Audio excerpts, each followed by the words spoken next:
Thank you. I'm Joanne Cromley with the Straits Area Concerned Citizens, and I'm going to be reading Gary Street's research entitled The True Impact of Line 5 on the Supply of Propane in Michigan.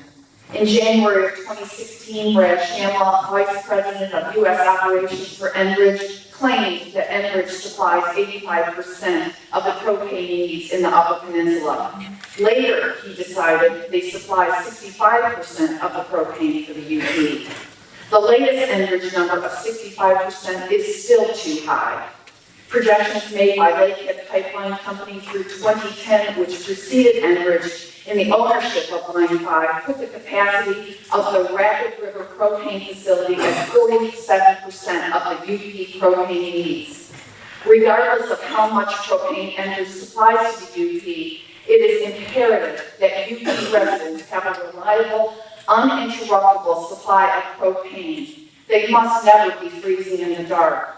However, Line 5 could cease to transmit NGLs, which are partly made up of propane for a number of reasons, including state mandate, the failure of pumps, or instrumentation, or a spill. Attorney General Schuette has again stated that Line 5's days are numbered. We agree. To claim there is no alternative means of supply propane to UP other than Line 5 is to claim that Line 5 can never be shut down for any reason. It puts the residents of the UP in a very precarious position. Why is Enbridge so adamant about keeping Line 5 in service? We hear a lot of reasons. It provides propane to the UP. It creates a number of jobs for Michigan residents.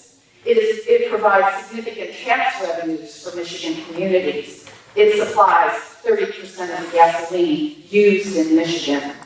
Close examination of these statements showed none of them to be correct.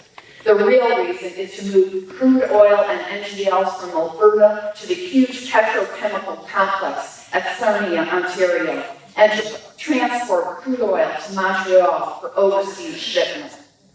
How much of the propane in Line 5 is used by the residents of the UP? Only a tiny fraction. There are over 22,000 households in the UP that use propane. Assuming that 50% of these households obtain propane via Line 5, that amounts to over 23,000 gallons per day. Sounds like a lot, but it's not. It is only about 2% of the propane from Line 5. The rest goes south, primarily to Sarnia.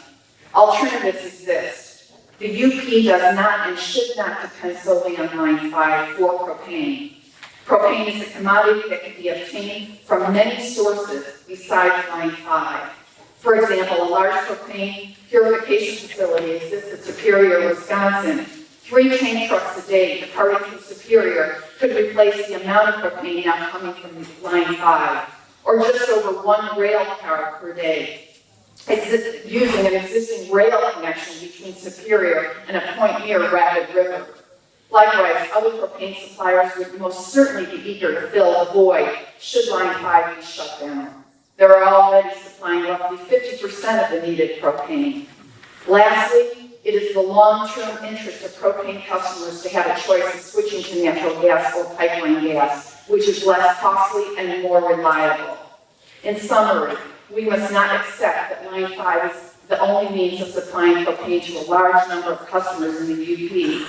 The state must assume the leadership role to evaluate and develop alternatives to the current situation.